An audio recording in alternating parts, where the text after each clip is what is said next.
सिर्फ 9 साल का था तेमू और उसकी लंबाई अभी तक गाड़ी के पहिए जितनी भी नहीं थी। यही वजह बनी कि वो मौत के मुंह में जाने से बच गया। दरअसल यहाँ घास के मैदान में एक कठोर नियम था। अगर किसी बच्चे की ऊंचाई गाड़ी के पहिए से कम हो तो चाहे कितनी भी दुश्मनी क्यों ना हो, उसे मारा नहीं जा सकता। लेकिन सरदार ने उसे यूं ही छोड़ने का इरादा नहीं किया।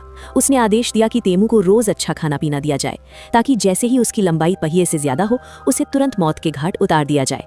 समय बीतता गया और अब तेमू की लंबाई धीरे धीरे उस खतरनाक सीमा के करीब पहुंचने लगी। उसे समझ आ गया था, अगर अब भी कोई रास्ता नहीं निकाला तो उसकी मौत तय है। फिर एक दिन भयंकर तूफान और तेज बारिश के बीच जब सब लोग बचने में लगे थे, तेमू ने मौका देखा और बेड़ियों के साथ ही भाग निकला। वो भागता रहा अपनी जान बचाने की जिद में लगातार 2.5 साल तक। आखिरकार जब उसकी ताकत जवाब देने लगी, वो घुटनों के बल गिर पड़ा और आसमान की ओर देखकर प्रार्थना करने लगा कि उसे जीने का एक मौका मिले। लेकिन तभी एक बेहद खौफनाक घटना उसके सामने घटने वाली थी। तेमू पवित्र पर्वत के नीचे घुटनों के बल बैठ गया और आकाश देव से अपने लिए एक नई जिंदगी की प्रार्थना करने लगा।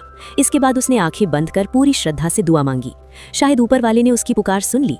अचानक उसके शरीर की बेड़ियां अपने आप टूटकर गिर गईं और पलक झपकते ही जो तेमू कभी गाड़ी के पहिए से छोटा था, वो एक जवान और शक्तिशाली आदमी बन गया। लेकिन इतने सालों बाद भी सरदार ने उसका पीछा नहीं छोड़ा था। हालांकि तेमू कई बार मौत से बच निकला, इस बार वो दुश्मनों के हाथों पकड़ा गया।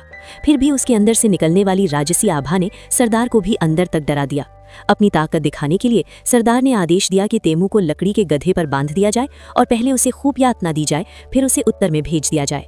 आधी रात के समय तेमू ने जानबूझकर सैनिकों को उकसाया। जैसे ही एक सैनिक पास आया, उसने अपनी बेड़ियों से उसे जकड़ लिया और उस पर जोरदार हमला कर दिया। इस तरह तेमू एक बार फिर भाग निकलने में सफल हो गया। कई बार मौत को मात देने के बाद उसने फैसला किया कि अब वो छिपेगा नहीं, बल्कि अपनी हर चीज वापस लेकर रहेगा। लेकिन उससे पहले उसे एक जरूरी काम करना था, अपने बचपन के विवाह वचन को पूरा करना। हालांकि वो इस समय बेघर और बेसहारा था, उसकी मंगेतर बोल्की ने उसे ठुकराया नहीं, बल्कि उसने बेल से कहा कि वो हर मुश्किल में उसका साथ देगी। इसके बाद दोनों तेमू के घर लौट आए। माँ ने जब अपने बेटे को उसकी जीवन साथी के साथ देखा तो वो खुशी से भर गई और अपने घर का सबसे कीमती हार बहू को दे दिया। बोल्की ने भी अपना तोहफा, एक कीमती भर कोट निकाला माँ को देने के लिए। दोनों ने एक साधारण शादी की। शादी के बाद तेमू और बोल्की ने मिलकर अपनी एक सेना और शक्ति तैयार की। जब उसका करीबी दोस्त जुक्सी भी उससे आ मिला तो तेमू ने पूरे मैदान पर अपना अधिकार जमा लिया और इसी के साथ जन्म हुआ एक महान योद्धा का, चंगेज खान। यही इस कहानी का अंत है। वीडियो पसंद आई हो तो चैनल को सब्सक्राइब और वीडियो को लाइक करें।